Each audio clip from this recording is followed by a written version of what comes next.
예수 그리스도 이름으로 하나님 말씀 증거하겠습니다. 요한복음 11장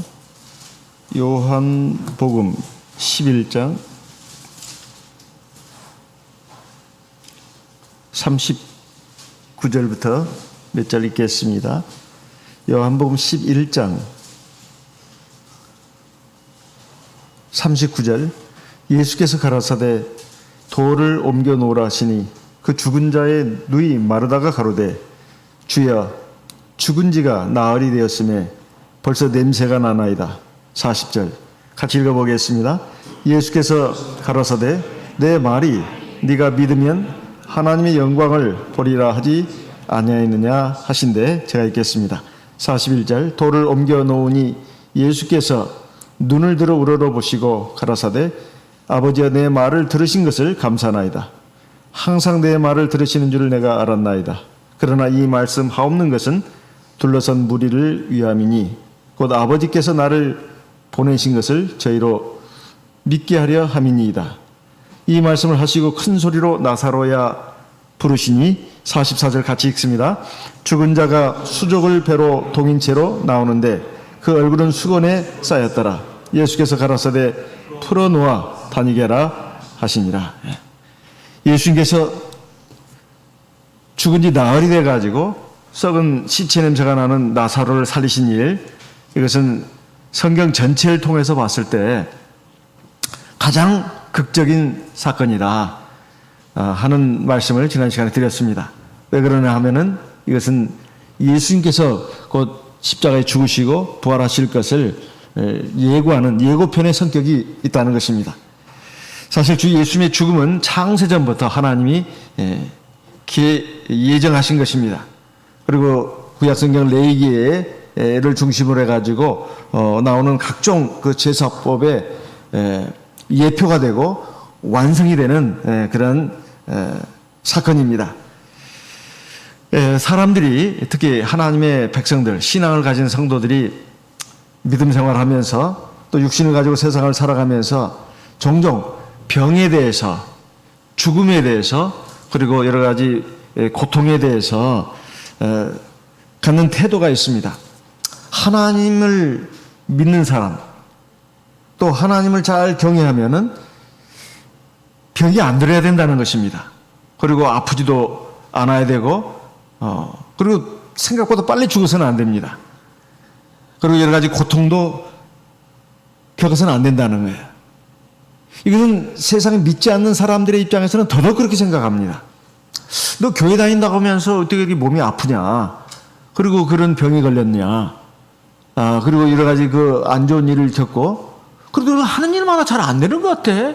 교회 다녀서 무슨 소용이 있어? 이런 그 비아냥거리는 소리를 하는 것만 같습니다.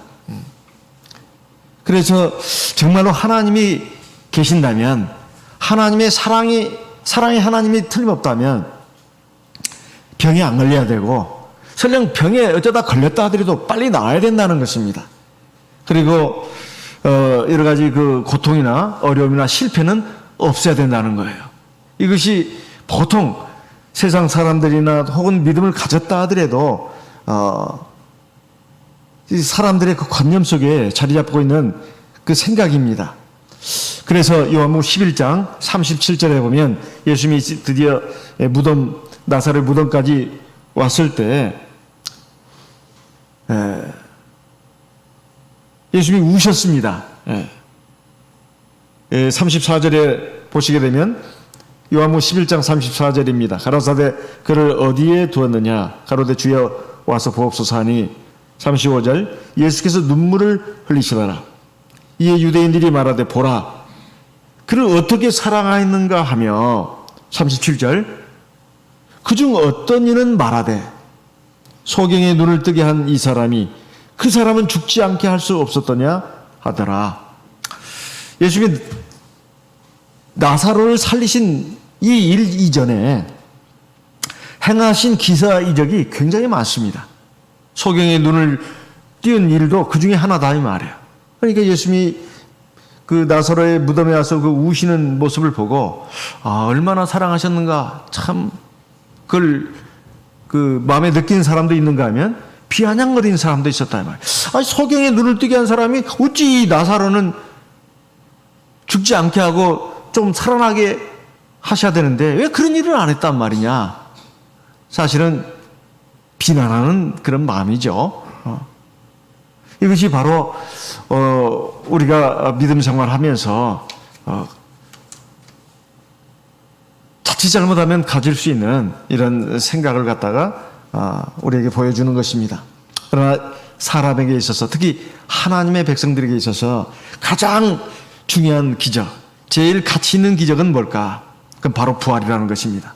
사실은 다른 기사 이적들은 엄밀하게 말하면 이 생명의 주, 참 하나님을 믿고 영원한 생명의 나라에 들어가기 위해서 반드시 거쳐야 될 것이 뭐냐면 육체의 죽음이고, 그리고 죽음 뒤에 부활이 있다고 하는 것.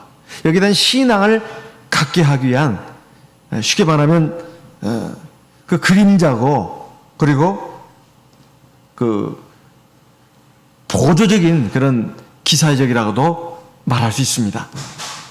아무리 우리가 인생에 대해서 아름다운 수식어로 말한다 할지라도 결국은 짧은 한평생의 삶으로 끝나고 마는 것이 바로 우리 인생의 실상 아니겠습니까? 그래서 설령 병이 좀 나았다 하더라도 또 다시 또 병이 걸립니다. 또 건강을 어느 정도 회복한다 하더라도 결국은 조금 살다가 결국은 죽는단 말이에요. 이게 우리 인생이다 그 말입니다. 이게 우리 인생의 절망적인 한계다 그 말이에요. 그래서 부활만이 진정한 의미의 능력이다, 그리고 기적이다, 이렇게 말할 수 있습니다. 그래서 예수님께서 죽은 나사로를 다시 살리신 이 일을 행하신 것은 주님이 단순히 육체의 병을 고쳐주는 분이 아니고, 그리고 세상에 살면서 우리가 육신적으로 꼭 필요한 것들이 있습니다. 그것을 은혜로 복으로 주시는 분만이 아니라 바로 주님은 부활이요 생명의 주라고 하는 것을 우리에게 알려주고, 또 그걸 믿게 하고 그 주님을 의지하고 주님을 따라오도록 하기 위해서다, 이런 말씀입니다. 이제 우리가 잘 아는 바와 같이 죽은 지 나흘이 돼가지고 병을 나은 살아난 이 나사로 어떻게 이런 엄청난 일을 겪게 됐는가? 이것은 단순히 나사로 뿐만 아니라, 나사로 누이들 뿐만 아니라 그 주변 사람들 뿐만 아니라 오늘 우리들에게도 보여주시는 하나님의 말씀입니다. 어떻게 해서 이게 일어났나 이 말이에요. 그것은 바로 온전한 믿음과 순종이 있었다는 거예요. 그냥 주님이 나사로를 살려주신 것이 아니고 온전한 믿음과 순종이 있었다 이 말이에요. 먼저 이 나사로는 이미 죽었으니까 지금 나사로의 누이들인 마르다와 마리아를 놓고 지금 하는 말입니다.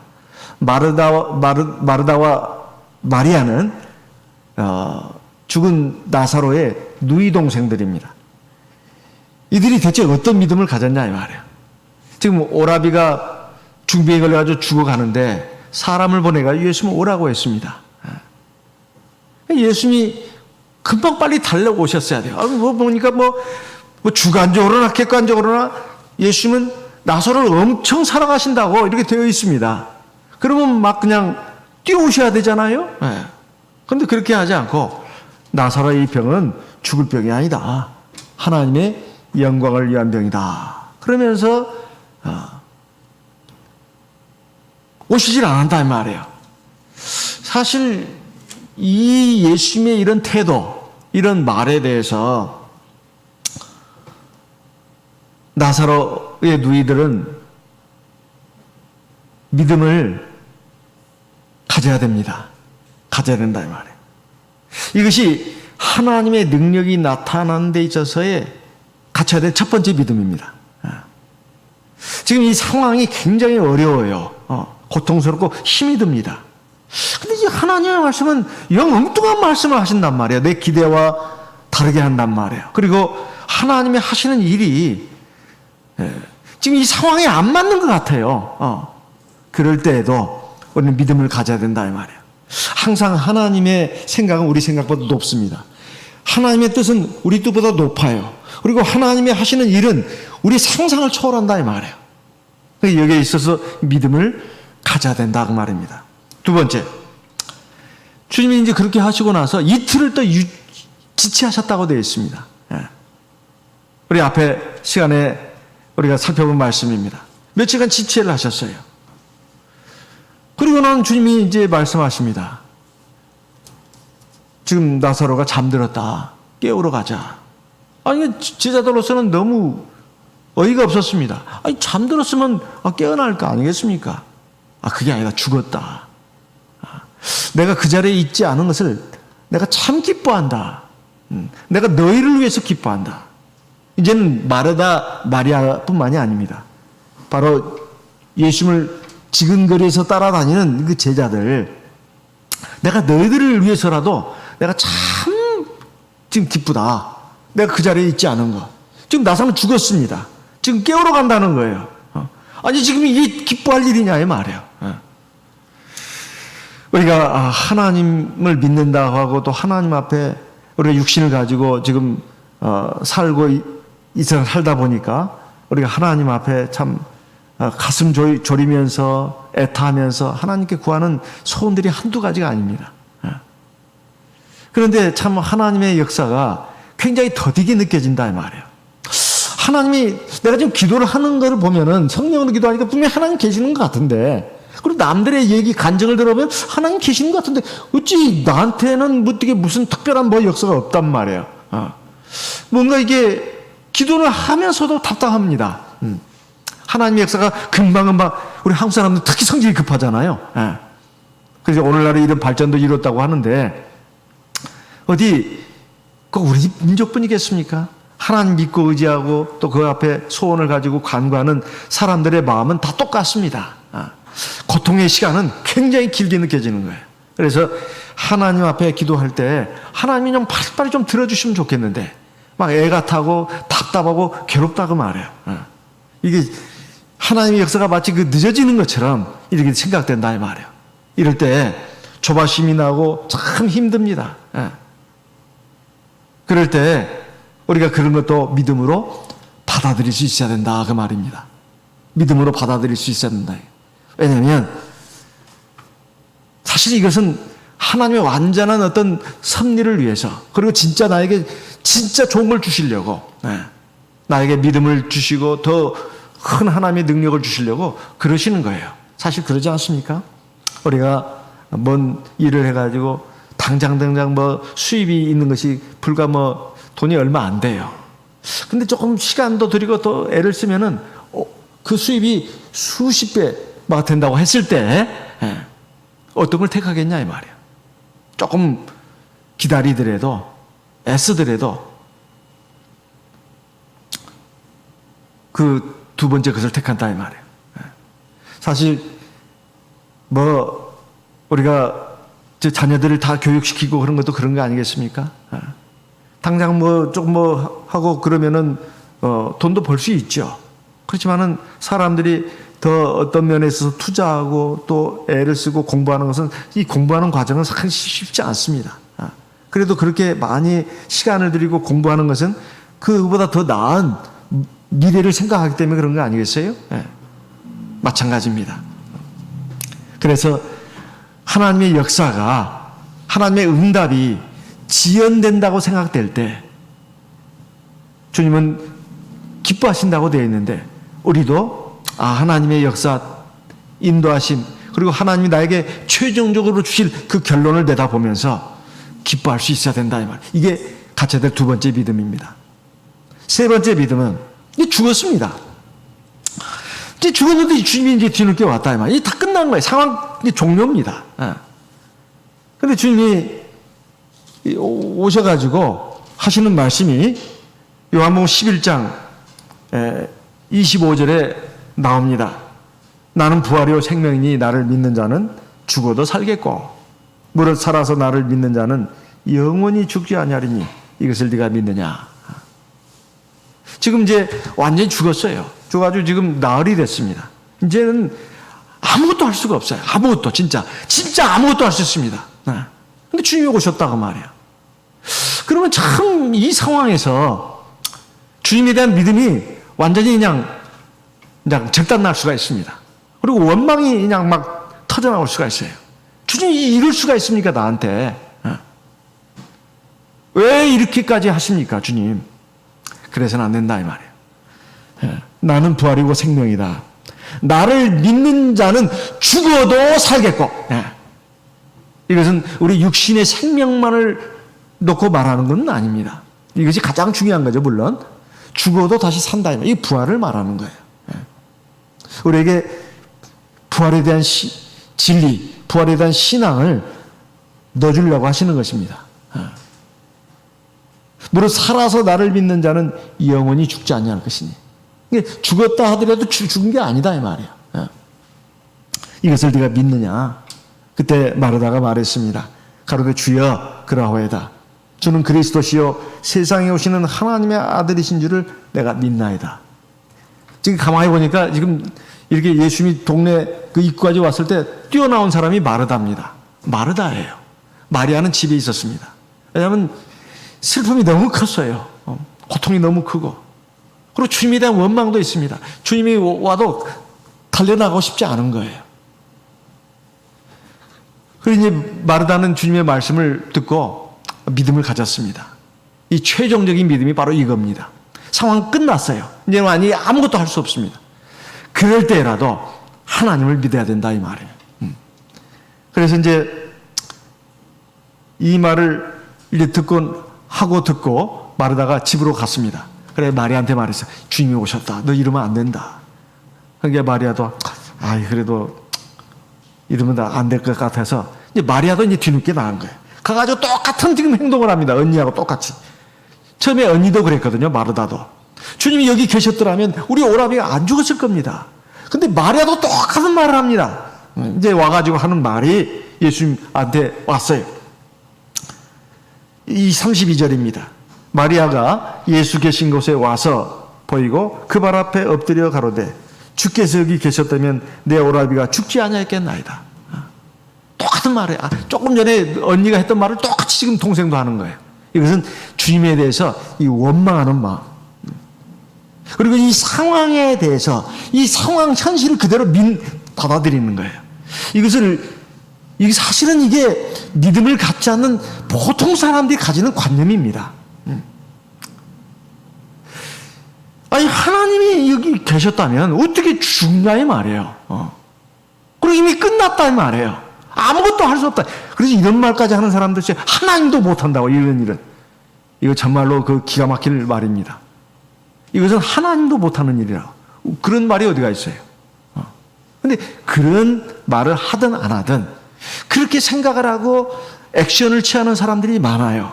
꼭 무슨 어떤 어려운 문제나 곤란한 문제를 놓고 하는 말이 아닙니다. 가만히 보면은 믿음 생활도 꽤 한 사람이에요. 어려서부터 지금까지. 그런데 그 사람이 말하는 거나 행동하는 거 보면 꼭 하나님이 안 계신 것처럼 이렇게 함부로 말하고 행동하는 사람들이 있어요. 하나님 눈이 안 보인다 이 말이에요. 그래가지고 그냥 세상적인 생각으로, 인간적인 생각으로 말하고 판단하고 행하는 사람들이 상당히 있습니다. 근데 자기는 그걸 잘 모르죠. 자기는 좀 믿음이 있다고 생각을 해요. 그런데 그런 유형들이 상당히 많습니다. 의외로. 누구를 볼 것도 없습니다. 한번 하나님 앞에서 자기 모습을 한번 돌아보라 이 말이에요. 그런 순간들이 한두 번이 아니었어요. 그래서 인간적인 자꾸 말을 하고 행동을 한단 말이에요. 보통 믿지 않는 사람들이 하는 것 같은 행동을 해요. 그것이 무슨 도덕적으로 이루어도 나쁘다는 게 아니에요. 그냥 의례껏 하는 행동들입니다. 근데 그런 것을 한다고 말이에요. 근데 예배 드릴 때 보면 꼭 믿는 사람 같아. 예배 끝나고 나면 믿지 않는 사람이라. 사실상. 그런데 주님은 마르다에게 이미 말씀하셨습니다. 내가 믿으면 하나님의 영광을 보리라고 하지 않았느냐. 그래가지고 지금 이제 말씀하십니다. 그래서 예수님이 우시고 그 유대인들이 그 우는 걸 보고 또 예수님은 또 마음에 통분이 일어났어요. 민망히 여겼습니다. 사실은 이 죽음이라고 하는 것은 그 지금 나사로뿐만 아니라 모두에게 닥칠 일이에요. 그리고 이 죽음이 어디서 왔냐 이 말이에요. 사람의 죄 때문에 온 거 아닙니까? 이 마귀가 역사해가지고 사람이 거기에 넘어가서 그 죄를 짓고 결국 이런 일이 벌어진 것에 대해서 주님은 이 전체적으로 하나님으로서 막 슬퍼하시고 통분이 여기시는 거예요. 그리고 우시는 겁니다. 유대인들은 그 심정도 모르고 오히려 엉뚱한 말을 하는 거죠. 그래서 예수님이 이제 나사로를 이제 살리시는 일을 착수하시는데 그 앞서 그런 세 종류의 믿음이 있어야 됐다 이 말입니다. 두 번째는 뭐겠습니까? 순종입니다. 믿음이 있다면 순종을 해야 된다 이 말이에요. 이 38절에 보니까 예수께서 다시 속으로 통분히 여기시며 무덤에 가셨다 이렇게 되어 있습니다. 무덤이 굴이라 돌로 막았거늘. 39절입니다. 예수께서 가라사대 돌을 옮겨 놓으라 하시니 돌을 옮겨 놓으라 하시니 그 죽은 자의 누이 마르다가 가로되 주여 죽은 지가 나흘이 됐으면 벌써 냄새가 나요. 지금 주님 지금 무덤 입구를 막은 돌을 옮겨 놓으라고 하는데 주님 그 어떻게 그거 할 수 있겠습니까? 지금 썩은 시체 냄새가 납니다. 그러니까 예수님이 하신 말씀이 내 말이 네가 믿으면 하나님의 영광을 보리라 하지 않느냐. 지금 돌을 옮겨 놓으라는 거하고 그리고 그 주님의 말씀에 대해서 마르다가 한 그 태도, 주님 그 돌을 왜 옮기려고 하십니까? 주님은 말씀하십니다. 내가 분명히 말하지 않았느냐. 믿으면 하나님의 영광을 볼 것이다. 지금 믿으면 하나님의 영광을 본다는 것은 지금 네가 정말로 하나님을 믿는다면, 나 주 예수 그리스도를 믿는다면, 그리고 내 말을 믿는다면, 하나님의 말씀을 믿는다면 순종으로 나가야 된다 그 말입니다. 순종으로 나가야 된다. 야고보서 2장에 있는 말씀을 보겠습니다. 야고보서 2장 22절입니다. 야고보서 2장 22절. 야고보서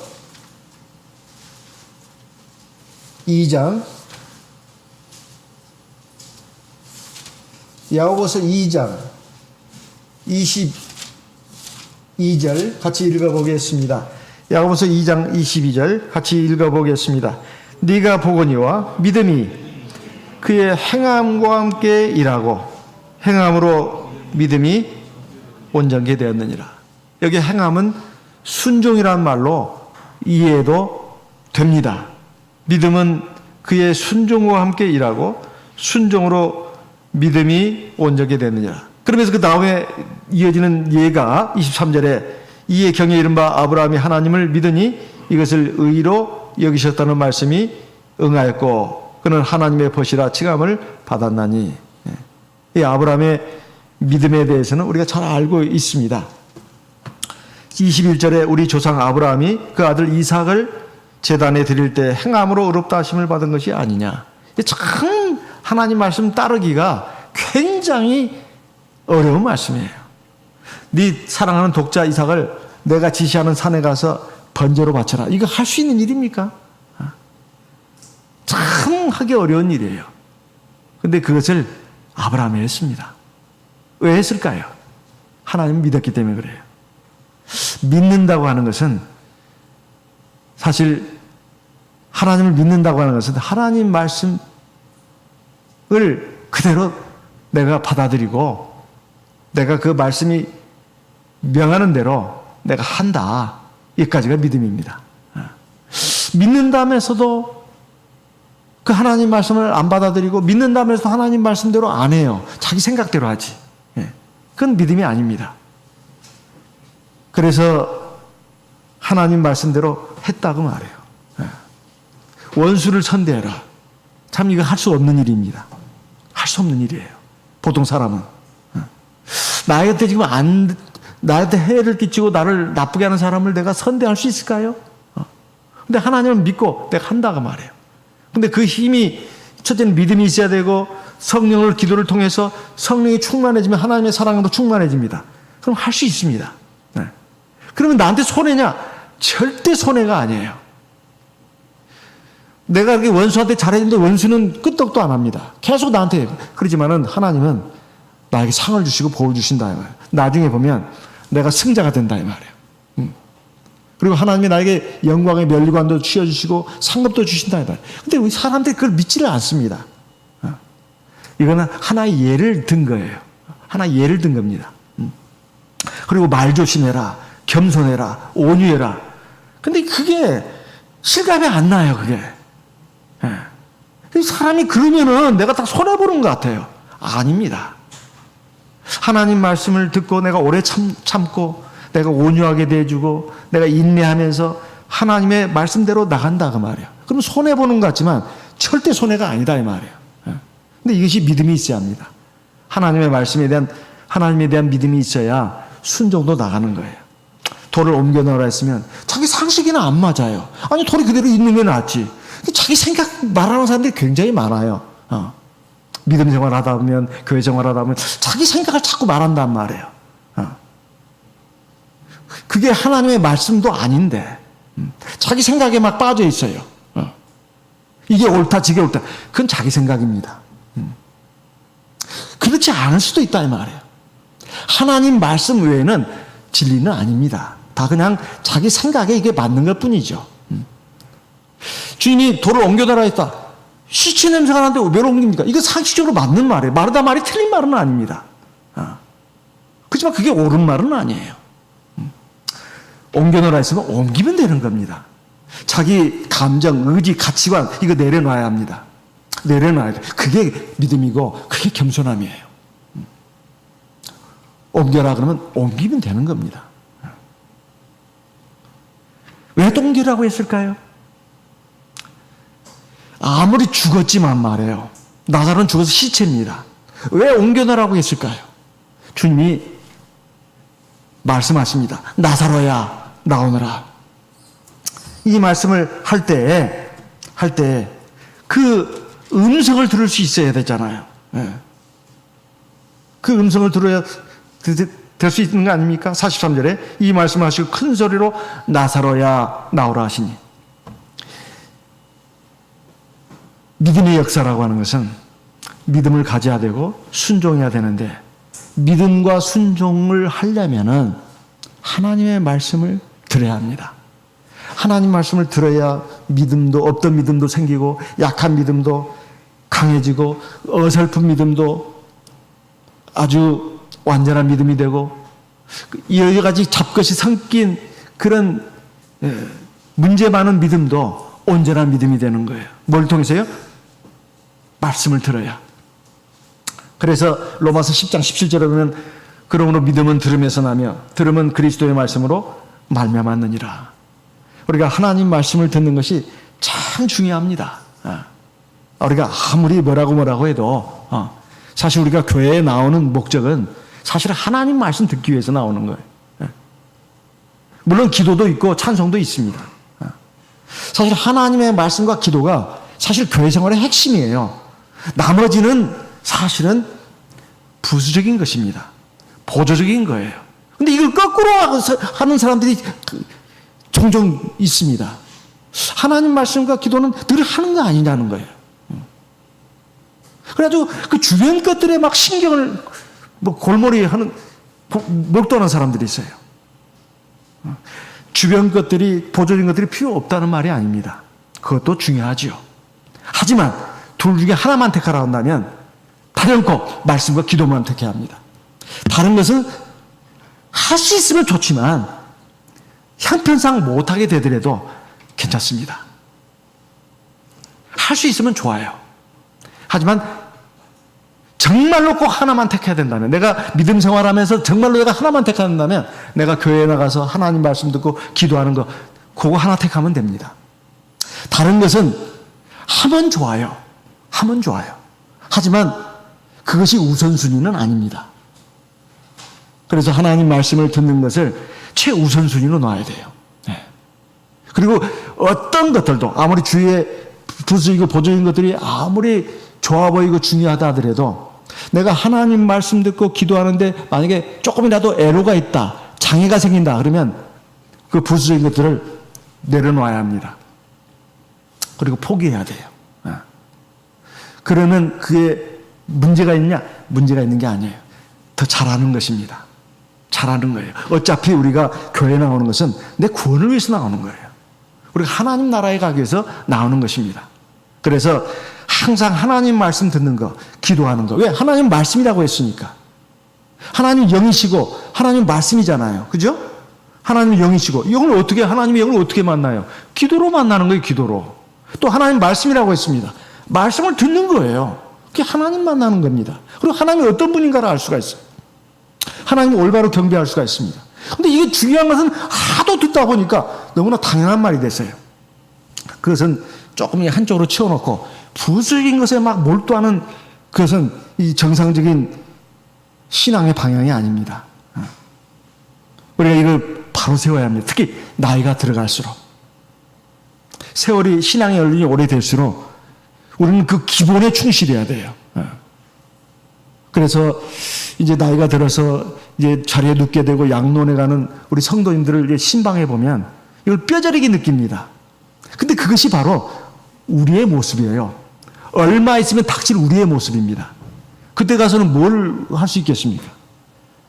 하나님 말씀 듣고 기도하는 것이 그렇게 가장 중요하다는 것을 아주 뼈저리게 느낍니다. 그리고 사실이에요, 그게 또. 그게 사실입니다. 그게 정말로 제일 중요한 거예요.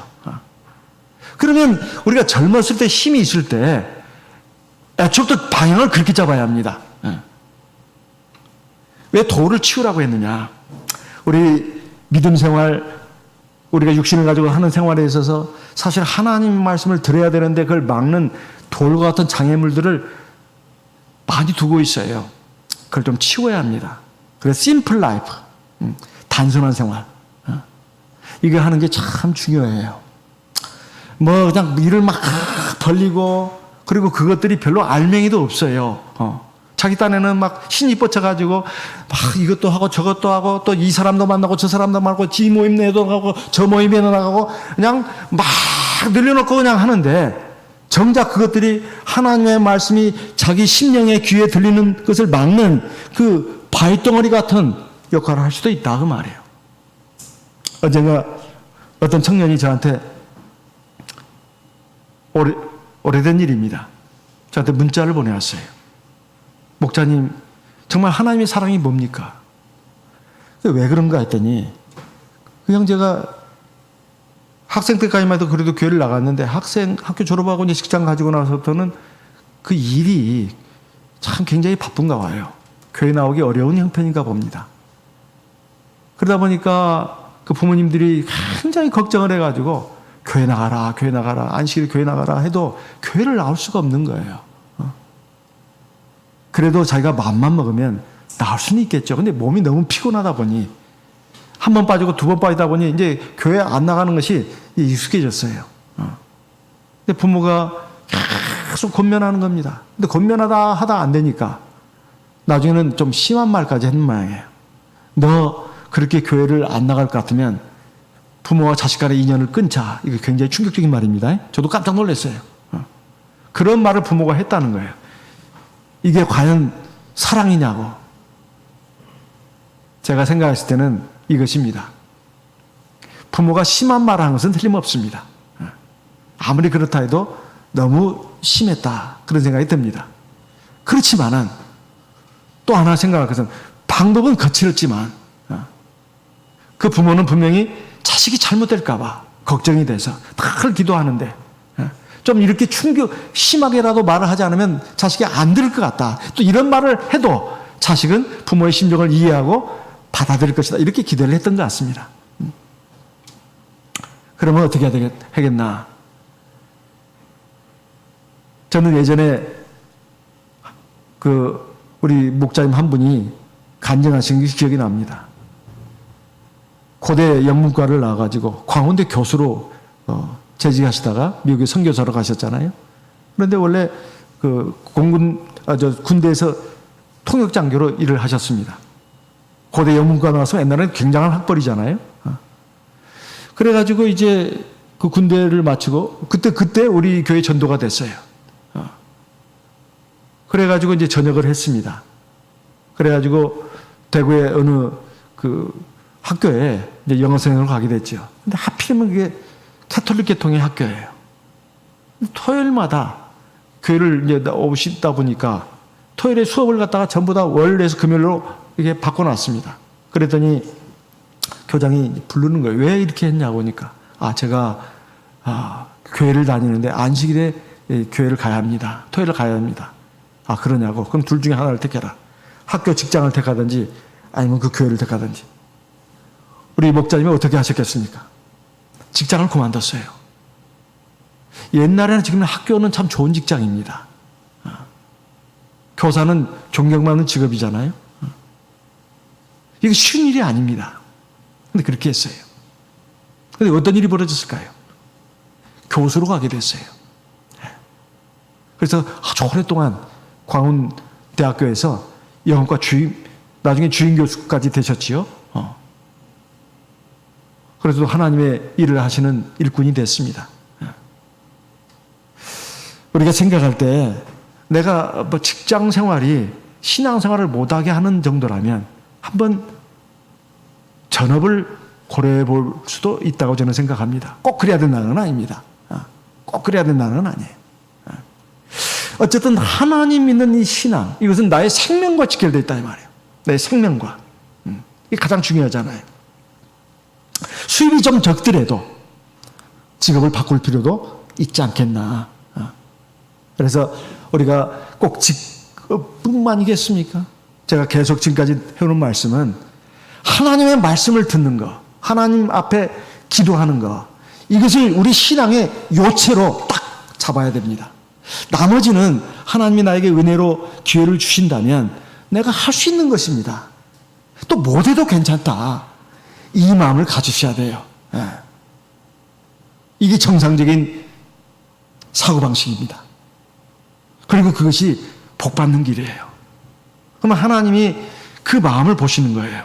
그래가지고 여러 가지로 또 많이 채워주시는 겁니다.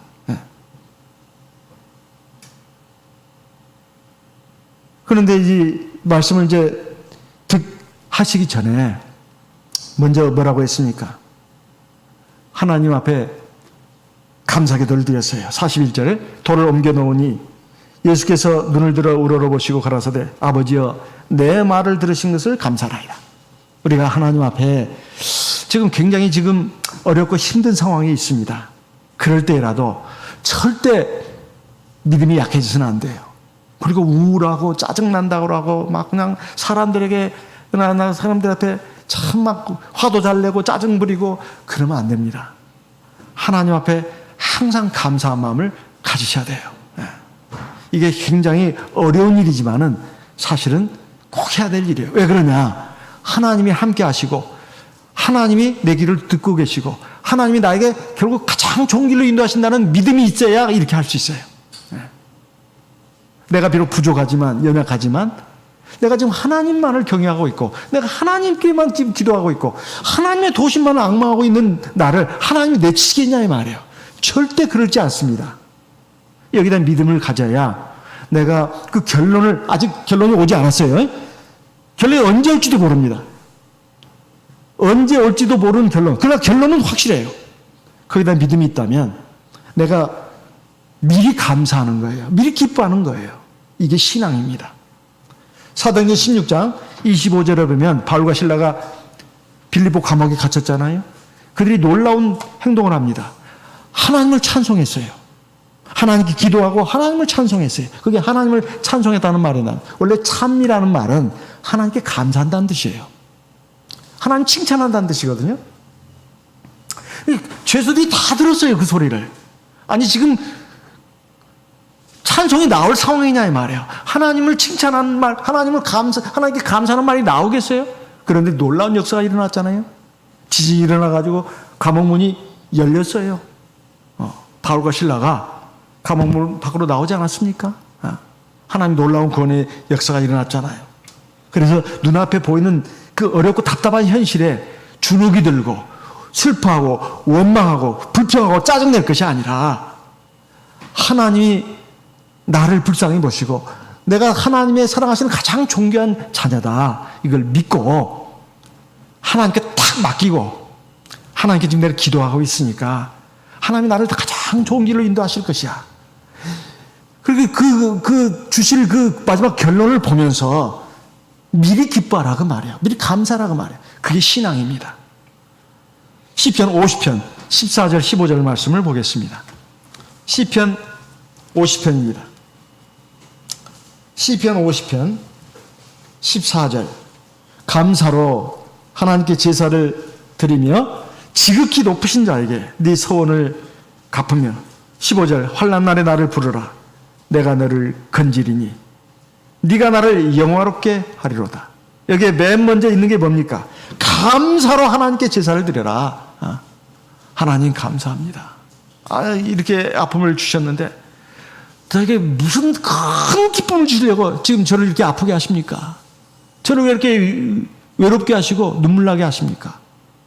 그러면서 내가 하나님 앞에 감사를 드리면서 기도를 하는 거예요. 하나님 이거 꼭 들어주십시오. 하나님은 내 기도를 들으신 줄 압니다. 그리고 기도를 하고 나서는 마음이 평안한 마음을 가져야 합니다. 그렇게 안 들면 또 기도하세요. 그렇게 될 때까지. 그렇게 계속 기도하다 보면 평안해집니다. 대만의 어떤 신도가 중병에 걸려가지고 지금 죽어가게 되는 그런 상황인데 본인도 막 기도를 열심히 했습니다. 근데 어느 날 기도하다 보니까 한 옷을 입은 천사가 나타났잖아요. 그래서 자기를 물끄러미 보더래요. 아유, 하나님이 드디어 천사를 나에게 보내가셔가지고 나에게 안수를 해서 내 병을 나아주시나 보다. 근데 그냥 빙그레 웃고 이게 있더라는 거예요. 제 병을 고쳐주십시오. 그러니까 천사가 하는 말이 찬송 몇 장을 불러라 그러더래요. 근데 보니까 하나님께 영광을 돌리라, 하나님께 감사라, 그 내용의 가사가. 그래서 그 찬송을 불렀답니다. 응급결에. 근데 천사가 떠나가더래요. 아유, 천사가 가시면 안 됩니다. 내 기도를 들어주셔야죠. 하나님 내 기도를 들어주시도록 지금 보냄받은 거 아닙니까? 찬송을 불러라, 찬송을 불러라. 그래서 그 말을 따라서 저희가 그 찬송을 불렀을 때 하나님 은혜 감사합니다. 하나님을 찬송합니다. 가사 내용이 그거예요. 그래서 그 찬송을 계속 불렀답니다. 이게 환상 가운데 일어난 일입니다.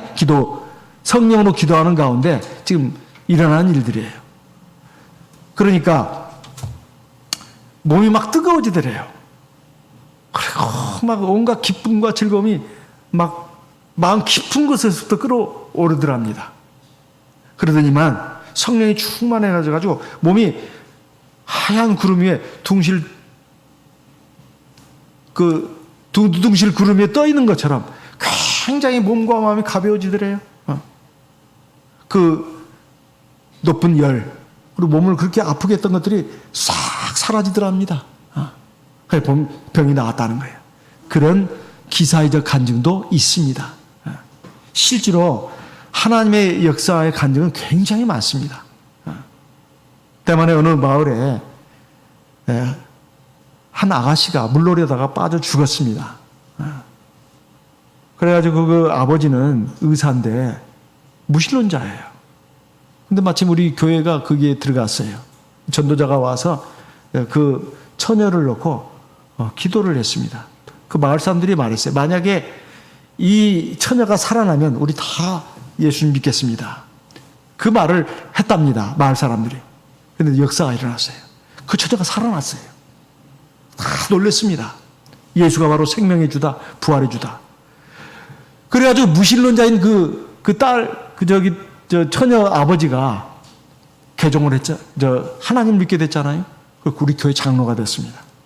그리고 물에 빠져 죽었던 그 처자, 그 아가씨의 언니는 우리 양효한 목자님의 사모님이 되셨대요. 그런 놀라운 역사가 있습니다. 그리고 우리 교회도 마찬가지입니다. 결혼해가지고 첫 딸을 낳았어요. 근데 이게 아이를 키우다 보니까 너무 외로워 보였어요. 그래서 둘째 아이를 가져야 되겠다 생각한 어떤 여자가 있었습니다. 근데 마침 우리 교회에 전도를 받고 세례 성령을 받았어요. 진리의 말씀이 확실했어요.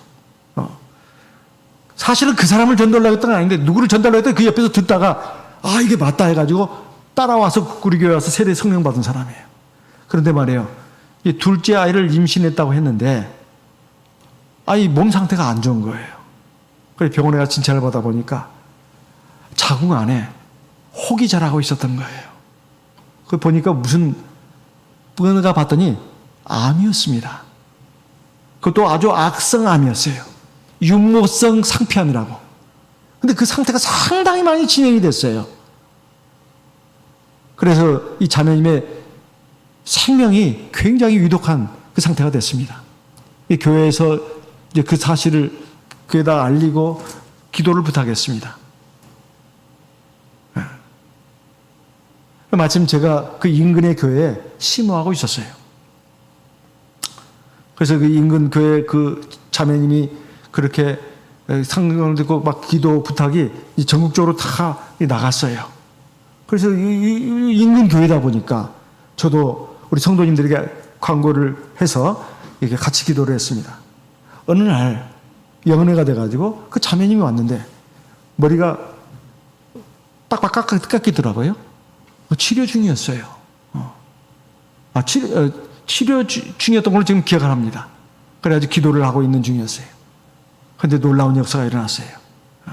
그 상황이 그 간에까지 전이가 되고 아주 굉장히 상태가 안 좋고 무슨 그 수치가 막 아주 위험한 정도까지 떨어졌는데 본인도 그러고 가족도 그러고 그 성도님들이 다 열심히 막 그 기도를 했습니다. 놀라운 역사가 일어났어요. 그래서 병원에 가서 이제 진찰을 받게 되는데 수치가 다 떨어졌어요. 조사를 해보니까 암세포가 사라졌습니다. 그런데 이제 그 병원에서는 그랬어요. 더 이상 아이를 못 낳는다고 그랬는데 웬걸요. 얼마 후에, 몇 년 후에 둘째 아이를 낳았습니다. 자궁을 드러내야 된다, 어쩐다. 아주 심각한 상태였습니다. 그리고 목숨이 위태한 상태였어요. 그런데 그 생명도 건졌을 뿐만 아니라 몸도 건강을 다시 회복했습니다. 그래서 다시는 아이를 못 낳는다고 했는데 둘째 아이를 낳았습니다. 지금 건강하게 다 잘 자랐습니다. 하나님의 역사입니다. 지금 그 자매님은 그 교회에서 열심히 하나님 앞에 봉사하고 있어요. 아주 겸손하게 그리고 성실하게. 제가 영혼의 강사로 몇 번 갈 때마다 그 자매님을 봅니다. 그리고 주변에 많은 성도님들이 칭찬을 막 해요. 굉장히 참 성도님들한테 칭찬을 많이 받는다고. 참 겸손하고 사랑도 많다고. 그리고 믿음이 정말 좋다고. 왜 그런 아픔을 주셨겠습니까? 믿음을 주시기 위해서예요. 그리고 겸손하게 하기 위해서입니다. 그리고 하나님의 영광을 나타내기 위해서예요. 큰 선물 받은 거 아니에요? 우리가 어렵고 힘들 때 절대 하나님의 역사, 살아계심, 하나님의 섭리 그 의심해서는 안 됩니다.